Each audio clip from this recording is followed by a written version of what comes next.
In a small town on the outskirts, at the edge of the forest, there was a forgotten place, the Old Spirits Hospital.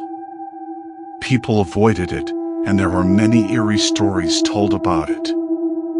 Over the years, the old building had become a hidden treasure. No one dared to enter.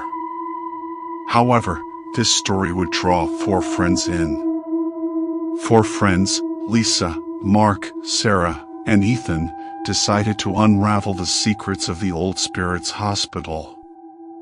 Each of them had heard of the town's legends, and their curiosity was enough to push them into this eerie structure. The building was shrouded in darkness that denied entry to light. The door was rusty and creaked open with a dreadful sound. When they entered, a massive corridor stretched out before them. The walls were covered with old patient files and dirty bedding. It was abandoned, but it felt like something still lived within. Lisa took the lead, and the group followed her. They felt as though the building itself was breathing with each step they took. When they opened the door at the end of the corridor, they found themselves in a large operating room. Dirty scalpels and bloodstains adorned the tables. Sarah recoiled in horror. While Mark examined an old magazine on one of the tables, he noticed something by a window alcove. A faint light was entering the room, and he could see the town through the window. Suddenly, the window's glass cracked on its own and shattered with a loud echo. Mark screamed and backed away, but something began to enter the room. Something like a mist started to fill the room.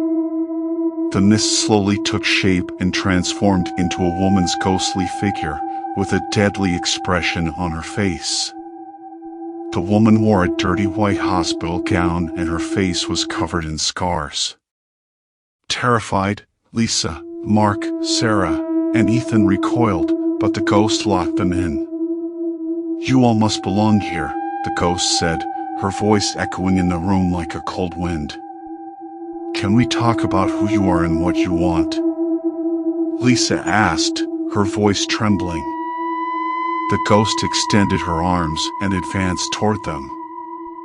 "I am Dr. Eleanor Turner," she said. "I suffered a lot while working in this hospital. Now it's your turn." With the ghost's words, the room grew even darker, and the walls seemed to close in, as if they were alive. The group was in a state of panic, and there seemed to be no way out.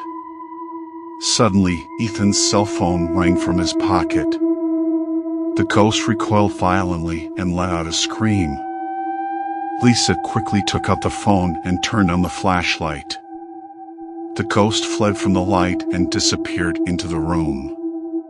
When Ethan silenced the ringing and turned up the volume, he heard the voice of the town sheriff. They had received a tip and were coming to the hospital immediately. The group followed the voices that indicated the sheriff's arrival. As they exited the hospital, they looked back and could still hear the ghosts wailing from inside the building. When they returned to town, no one understood the terrifying moments they had lived through. But after that day, no one forgot the Old Spirits Hospital, and no one dared to enter.